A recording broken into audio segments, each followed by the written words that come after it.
Chapter आगे बढ़ रहा है कि बुनकर लोहा बनाने वाले फैक्ट्री मालिकों में भारत, अंग्रेजों के आने से पहले भारत में कपड़ों की कौन कौन सी किस्में थी, कुछ नाम हमने देखे थे, उनके शब्दों से उनका इतिहास कैसे पता चलता है वो देखा था हमने। एक पटोला बुनाई देखी थी, उसी के साथ साथ में कुछ एक दो उदाहरण बाकी रह गए थे, जिसमें एक था जामदानी बुनाई।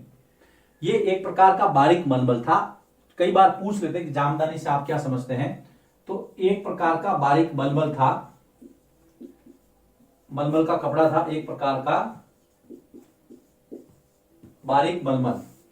आपको पता रखना है जामदानी क्या है, कहां कहां की ये प्रसिद्ध थी।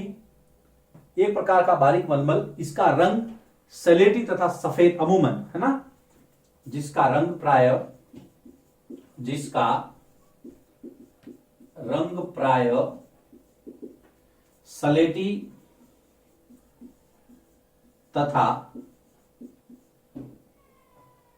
सलेटी तथा सफेद होता था। हम बात करें जामदानी बुनाई की, एक प्रकार का मलमल जिसका रंग सफेद या स्लेटी, इसके साथ में यहां इसके अंदर जो सूत यानी कि सूती और सोने के धागों का इस्तेमाल होता था। इसमें सूती तथा सोने के धागे, है ना, बहुत महंगा होता था, सोने के धागों का प्रयोग या इस्तेमाल होता था,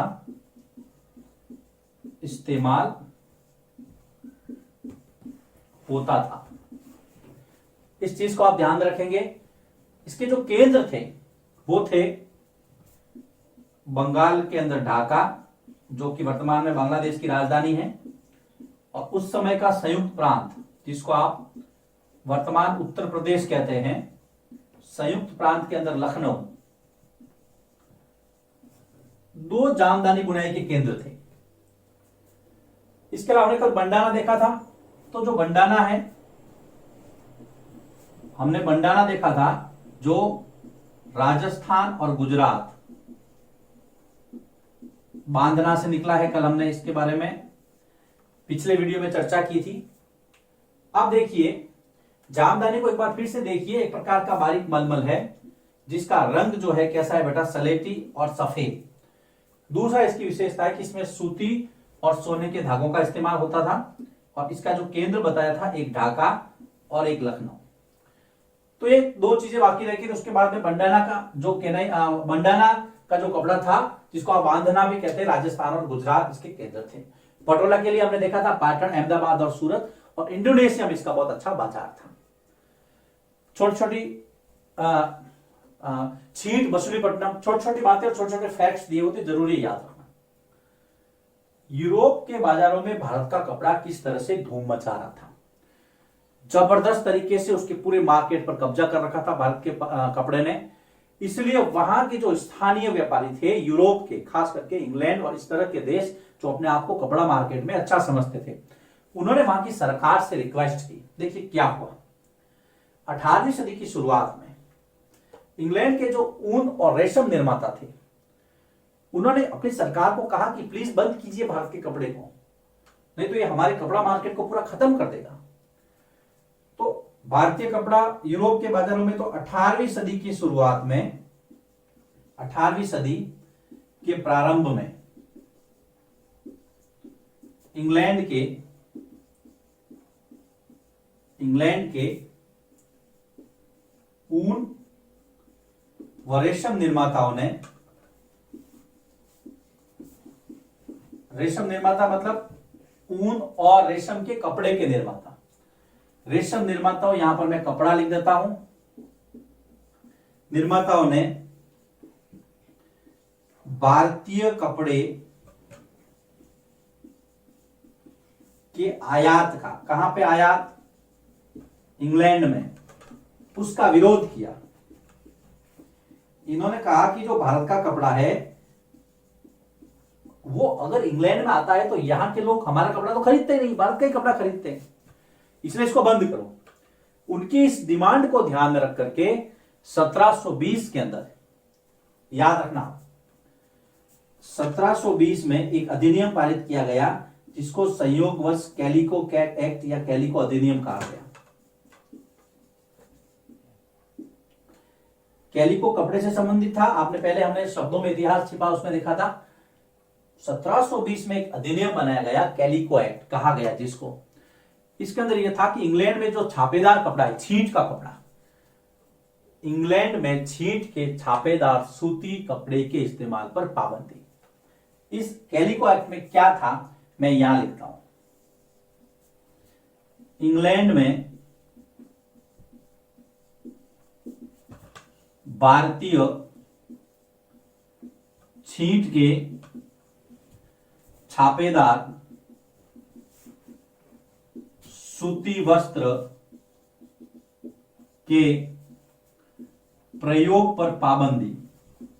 कहा कि भाई वहां का कपड़ा आप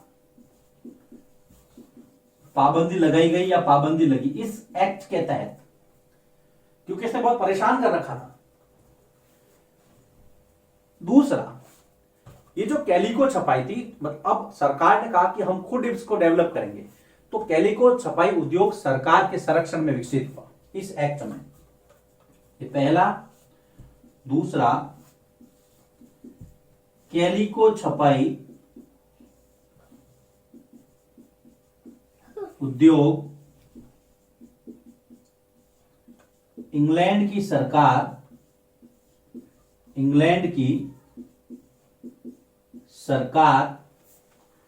के संरक्षण में विकसित होगा। सरकार प्रोत्साहन देगी जिससे कि भारतीय कपड़ा जो है वो यहां पर टिके नहीं। पहले तो उन्होंने कहा कि भारत का कपड़ा बिल्कुल बंद कर दो, भारत का कपड़ा इंडिया में आएगा नहीं, छापेदार सूती वस्त्र उद्योग। दूसरा, अब हम खुद यहां पर कपड़े को छापेंगे, कपड़े के ऊपर जो प्रिंट करेंगे छींट के जैसा, और उसमें सरकार बहुत ध्यान देगी। तीसरा, सफेद मलमल या बिना मांड वाला कपड़ा आ सकता है। देखो तीसरा क्या था, सफेद मलमल या तो सफेद मलमल या बिना मांड, जिसके ऊपर कोई मांडना नहीं हो, कोई कारीगरी नहीं हो, कोई छाप नहीं हो। सफेद मलमल या बिना मांड वाले कोरे भारतीय कपड़े पर, याद रखना, सफेद मलमल या बिना मांड वाले कोरे भारतीय कपड़े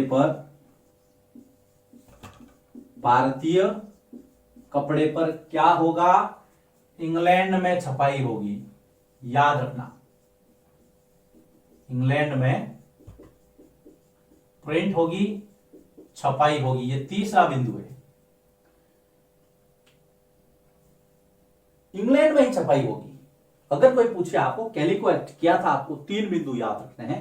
पहले तो कैलिको एक्ट लाया क्यों गया, इसका कारण था बेटा कि 18वीं सदी में, यहां से देखना, 18वीं सदी के प्रारंभ में इंग्लैंड के जो ऊन और रेशम कपड़ा निर्माता थे, उन्होंने भारतीय कपड़े के आयात का विरोध किया। उन्होंने कहा कि जब वहां का कपड़ा आता है तो हमारे कपड़े की तो कोई वैल्यू ही नहीं है। इंग्लैंड की सरकार ने इस पर ध्यान दिया और 1720 में कानून बनाया जिसको कैलिको एक्ट कहा गया, जो कि कपड़े से संबंधित था। कपड़े हमने नाम में देखा था, इतिहास छिपा है।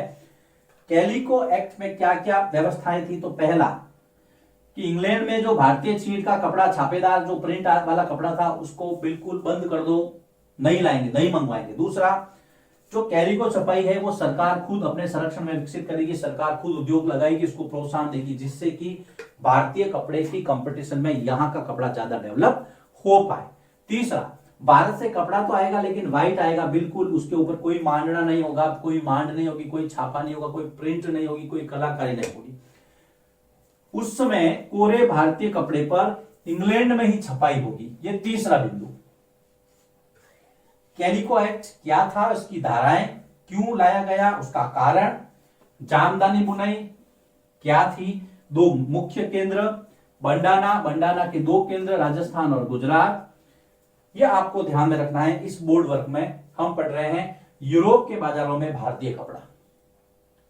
अब इन्होंने ये तो कर दिया, ठीक है, पाबंदी लगा दी, लेकिन इनको और कुछ करना था।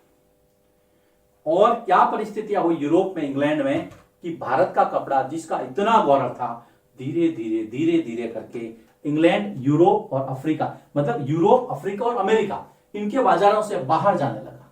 बताता हूं आपको, बने रहिए मेरे साथ, पहले आप इसको नोट कर लीजिए।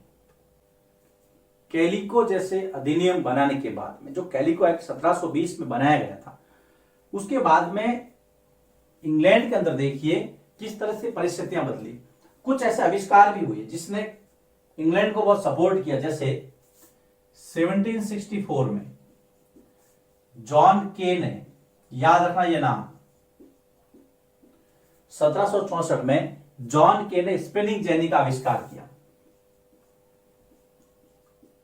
स्पिनिंग जेनी, याद रखना ये मशीन है, स्पिनिंग जेनी का आविष्कार किया। अब आप कहेंगे सर ये क्या बला है? ये एक मशीन थी जिसमें एक साथ बहुत सारी तकलियां, कहते हैं कि 8 तकलियां साथ, जब चरखे पे कोई सूत काटता था ना तो एक तकली घूमती थी, लेकिन इसमें 8 तकलियों पे एक साथ में जो है वो सूत काटा जाता था, धागे का निर्माण होता था। तो स्पिनिंग जेनी क्या है? एक ऐसी मशीन, देखिए स्पिनिंग जेनी,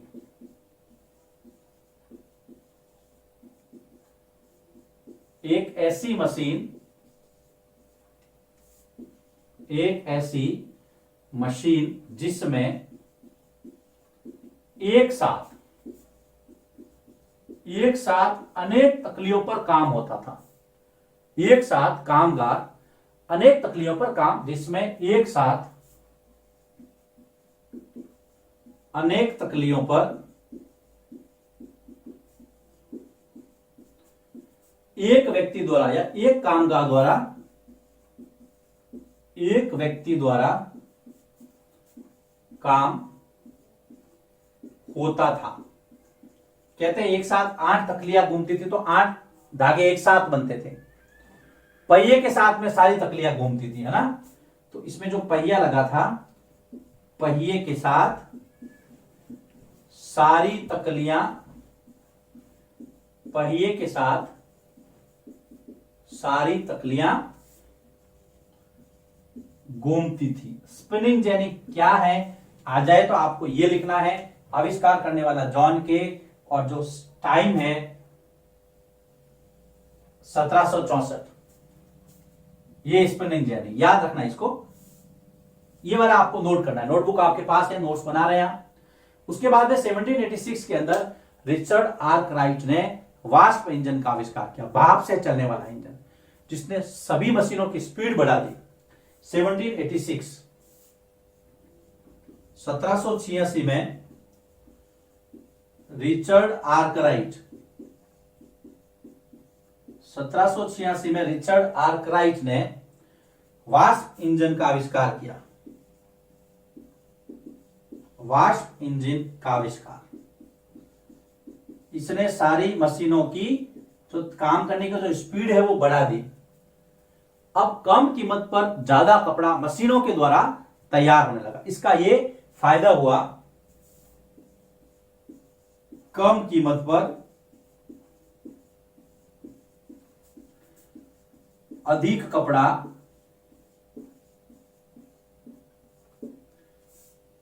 मशीनों द्वारा तैयार होने लगा, तैयार होने लगा। ये 2 आविष्कार बेटा आपको ध्यान रखने, एक तो स्पिनिंग जेनी का, दूसरा 1786 में व्यक्ति है रिचर्ड आर्कराइट, और वास्प इंजन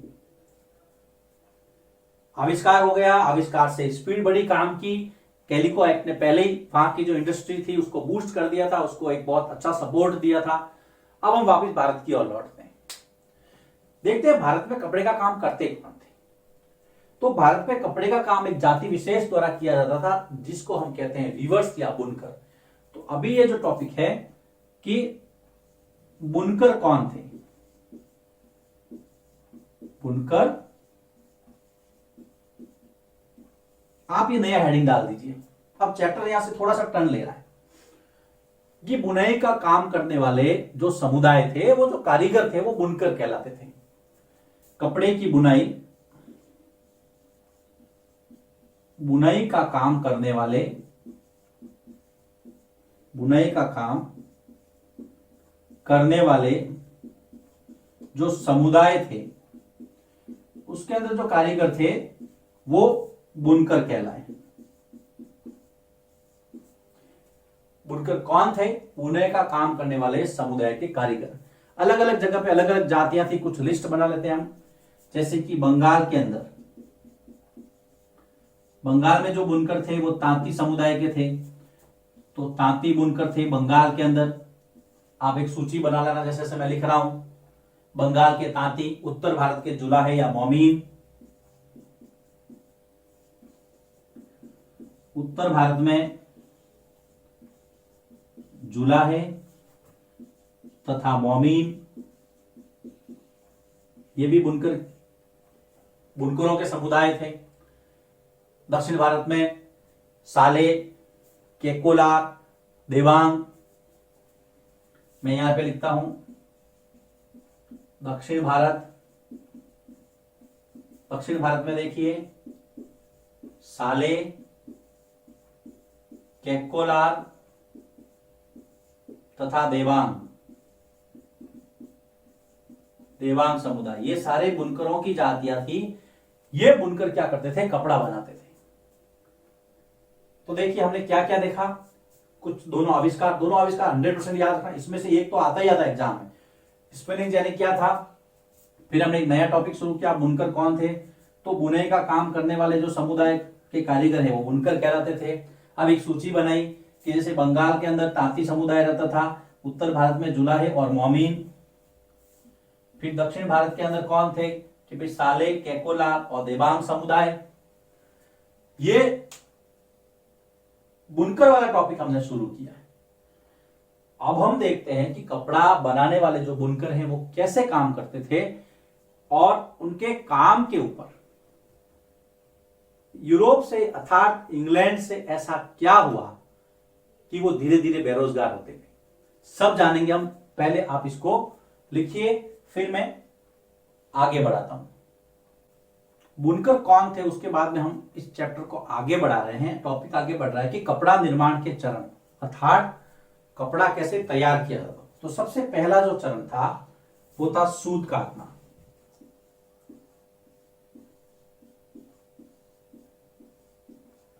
सूत काटना, कपास से सूत काटा जाता था और ये काम ज्यादातर महिलाएं करती थी। सूत काटना पहला चरण अधिकतर महिलाओं द्वारा किया जाता था। याद रखना, हम पढ़ रहे हैं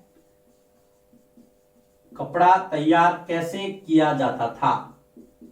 तो अधिकतर महिलाएं जो सूत काटती थी, उसके बाद में और सूत के अंदर क्या था, जो धागा था उसको चरखे पर काट काट करके तकली पर लपेटा जाता था। सूत काटने की जो प्रक्रिया थी, धागे को चरखे की जो तकली होती थी ना, चरखे पर काट काट कर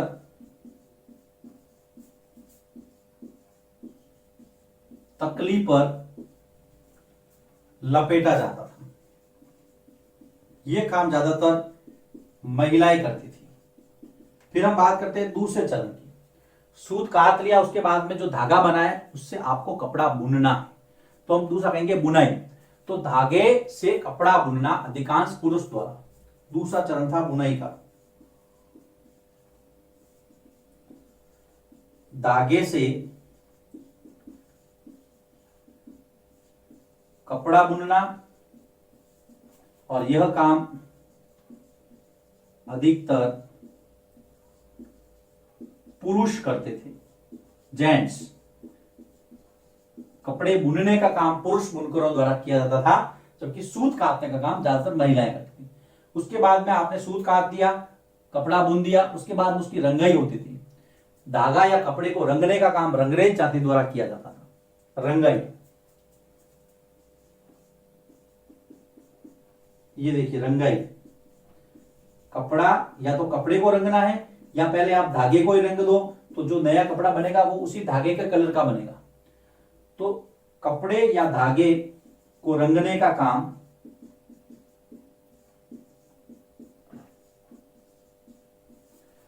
रंगरेज समुदाय द्वारा किया जाता था। रंगरेज, रंगना है ना, रंगरेज समुदाय द्वारा आज भी रंगरेज होते हैं गांवों में जो कपड़े रंगने का काम करते हैं। हमारे गांव में भी बहुत सारे रंगरेज हैं। देखो बेटा, सूत काटना, फिर बुनाई, रंगाई और उसके बाद में कपड़े की छपाई, चौथा चरण और अंतिम चरण छपाई। इसमें भी कुछ लोग माहिर होते थे। ठप्पा लगाना, छापना, प्रिंट करना, चिप्पीगर, चिप्पीगर कारीगर, जिसको कहीं कहीं छिप्पा भी कहा गया है, कारीगर या छिपा समुदाय, याद रखना। ठप्पे से छपाई करते थे, ठप्पा लगाते थे और कपड़े छापते थे या रंग या छापा लगाते थे, ठप्पे से छपाई करते थे, उसकी प्रिंट करते थे। देखो, पहले हमने देखा कि बुनकर क्या है, बुनकर कौन थे, अलग अलग वर्ग पढ़े, उनके समुदाय पढ़े। उसके बाद में हमने देखा कि वो कपड़ा कैसे बनाते थे। तो वो कपड़ा 4 स्टेप्स, 4 चरणों में बनाते थे। सूत काटना, दूसरा बुनाई करना, फिर उसकी रंगाई करना और लास्ट में उसकी छपाई करना। ये चारों आपको ध्यान में रखने हैं। उससे संबंधित कौन कौन सा समुदाय था वो आपको पता रखना है। अब भारत में जो कपड़ा बनता था वो बहुत अच्छी किस्म का था। इंग्लैंड को ये रास नहीं आया, उन्होंने वहां पे कैलिको एक्ट बना दिया कि क्या क्या धाराएं थी कि भाई वहां से कोरा कपड़ा आएगा, प्रिंट यहां करेंगे। इंग्लैंड की सरकार ने कह दिया कि हम आपको जो संरक्षित करेंगे इस पूरी इंडस्ट्री को। तो भारतीय कपड़े का अब धीरे धीरे धीरे धीरे पतन होने लगा। कैसे पतन हुआ देखिए। भारतीय कपड़े का पतन, नया टॉपिक लिख लीजिए। भारतीय कपड़े के अब बुरे दिन शुरू हो गए थे, क्योंकि वहां की सरकार और वहां के व्यापारी दोनों पीछे लगे हुए थे। ब्रिटेन में सूती कपड़ा उद्योग का जब विकास हुआ तो उसका असर भारत के कपड़ा उद्योग पर पड़ा। कैसे? तो इसकी भूमिका में हम लिखेंगे कि ब्रिटेन में सूती कपड़ा उद्योग के विकास से, ब्रिटेन में सूती वस्त्र उद्योग, ब्रिटेन में सूती वस्त्र उद्योग के विकास से क्या हुआ देखिए। अगर सीधा सीधा प्रश्न आएगा देखो कि ब्रिटेन में सूती वस्त्र उद्योग के विकास से भारत पे क्या प्रभाव पड़ा, तो भी यही आंसर है। या फिर आए कि भारतीय कपड़े का पतन कैसे हुआ, तो भी यही इसका आंसर है। दोनों का सेम आंसर है। क्वेश्चन अलग अलग तरह से पूछे जा सकते हैं। पहला कि भारतीय कपड़ों को यूरोप और अमेरिका में बने कपड़ों से मुकाबला करना पड़ा। सबसे पहला भारतीय कपड़ों को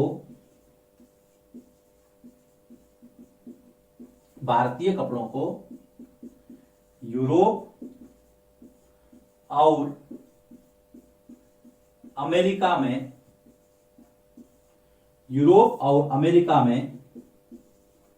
बने कपड़ों से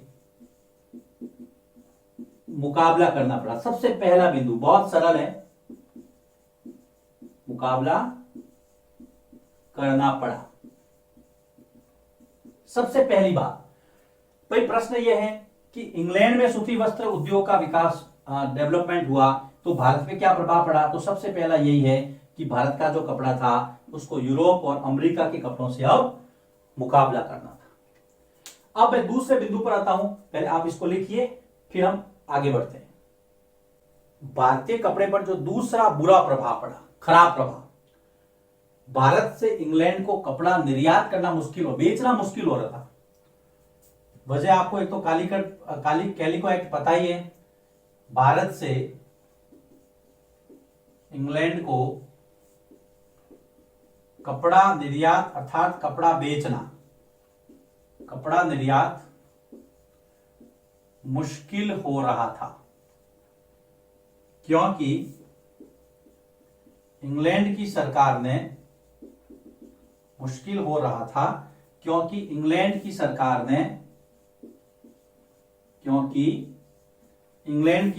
ने सीमा शुल्क बढ़ा दिया था। भारत का जो भी सामान जाता ना वो बहुत महंगा हो जाता वहां पे, तो लोग खरीदते ही नहीं, क्योंकि उन्होंने इतना सीमा शुल्क बढ़ा दिया था। ड्यूटी इतनी ज्यादा लगा दी थी, वहां पर टैक्स इतना ज्यादा लगा दिया था भारत के सामान पर, भारत के कपड़ों पे। इंग्लैंड में जो बाजार, यहाँ पे मान लीजिए आप वो 5 रुपए का था तो वहां जाके 50 रुपए का हो जाता, और उसकी एवज में 5 या 7 रुपए में जब इंग्लैंड का कपड़ा मिल रहा था, तो भारत का कपड़ा लोग क्यों खरीदेंगे?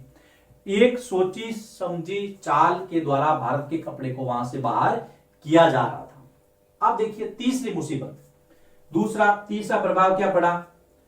भारतीय कपड़े का पतन या फिर ब्रिटेन में सूती वस्त्र उद्योग के विकास से भारत पर क्या असर पड़ा? दोनों का एक ही जवाब है, भारत का कपड़ा अब यूरोप, अमेरिका और अफ्रीका के बाजारों से बाहर हो गया। देखिए, भारत का कपड़ा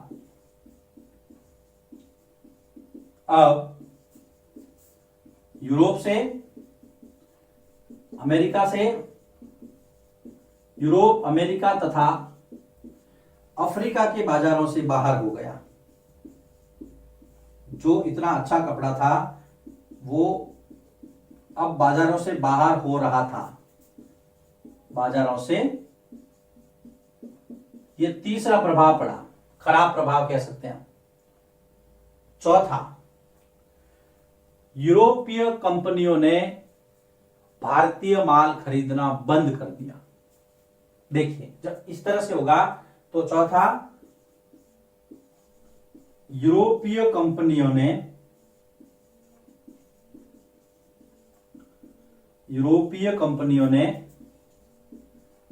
भारतीय माल खरीदना बंद कर दिया। भारतीय माल मतलब भारतीय कपड़ा। यूरोपीय कंपनी के तो यूरोपीय व्यापारी के तो एक ही बात है, बुनकरों को पेशगी मिलना कम हुई। चौथे को मैं यहां कंटिन्यू कर रहा हूं, बुनकरों को पेशगी मिलना कम या बंद हो गई। अब आप कहोगे सर पेशगी क्या है? बेटा, पेशगी का मतलब होता है एडवांस में। पहले क्या होता था कि जो व्यापारी है वो बुनकरों को एडवांस में काम दे देते, पैसे दे देते कि आपको ये पैसे आपके, ये आपका सूत है, इतना कपड़ा आपको हमारे लिए बनाना है और ऐसा कपड़ा बनाना है। तो बुनकरों का काम चलता रहा, लेकिन अब सब फिनिश हो गया। बुनकरों को पेशगी मिलना बंद हुई, जिससे हजारों बुनकर बेरोजगार हो गए, जिससे हजारों बुनकर क्या हो गए? बेरोजगार हुए या बेरोजगार हो गए। अब बहुत खतरनाक स्थिति थी कि इतिहास में इस समय का कोई जोड़ नहीं, या इस तरह का एक बुरा समय आया था जब भारतीय बुनकरों की हड्डियां मैदानों में बिखरी पड़ी। वो अंग्रेज घुसपैठिया था जिसने भारतीय चरखे को तोड़ के रख दिया। कार्ल मार्क्स जैसे विचारकों ने इस प्रकार की बातें उस समय कही थी। अंग्रेजों को घुसपैठिया बताया, भारतीय चरखे को तोड़ने का मतलब है भारत का कपड़ा उद्योग पूरी तरह से नष्ट हो गया था उस समय। ये सब परिस्थिति जब हुई, ये 4 बिंदुओं में हमने इसको समेटा है कि भारतीय कपड़े का पतन कैसे हुआ, या इंग्लैंड में जो कपड़ा उद्योग विकसित हुआ तो भारत पर उसका क्या प्रभाव पड़ा। इन चारों बिंदुओं में आपको लिखना है। 1823 में 12,000 बुनकरों इस स्थिति से परेशान होकर के 1823 के अंदर 12,000 बुनकरों ने ब्रिटेन की सरकार को एक पत्र लिखा। कब? 1823 में, याद रखना। 1823 में 12,000 बुनकरों ने इंग्लैंड की सरकार को पत्र लिखा और उनको कहा कि आप ऐसा मत कीजिए, हमारी पेशगी बंद मत कीजिए, आप जो है हमारे से सामान खरीदिए, नहीं तो हम तो भूखों मर जाएंगे। 1828 में एक विधवा ने भी एक पत्र लिखा था, उसमें कहा था, समाचार दर्पण के अंदर वो पूरा डिटेल छपा था उस समय, तत्कालीन जो समाचार पत्र था समाचार दर्पण, उसके अंदर उसने बताया था एक विधवा जिसने कहा कि मेरी बेटियां हैं, शादी करनी है, मैं बहुत परेशान हूं, इस तरह का काम आप मत कीजिए, भारतीय जो कपड़ा उद्योग है उसको बंद मत कीजिए, उसके साथ ऐसा व्यवहार मत कीजिए, हम भूखों मर जाएंगे। आपकी किताब में इस तरह से टाइटल दिया है, ये मैंने संदर्भ दिया है, आया था इसलिए मैंने बता दिया। हाँ, तो ये वीडियो यहां पर समाप्त होता है। आप इसको पूरा डिटेल में इसको पढ़ना है, लिखना है। सीमा शुल्क बढ़ा दिया है ना, अफ्रीका के बाजारों से बाहर हो गया, यूरोपीय कंपनियों ने भारतीय माल खरीदना बंद कर दिया। परिणाम क्या हुआ? पेस्ट की, एडवांस में काम मिलना बंद हो गया और हजारों बुनकर बेरोजगार हो गए। ये प्रश्न है, अभ्यास का भी प्रश्न है, बहुत अच्छा प्रश्न है, इसको आप तैयार कीजिए, लिखिए इसको। इसके बाद में हम अगले वीडियो में इस चैप्टर को और आगे बढ़ाते हैं।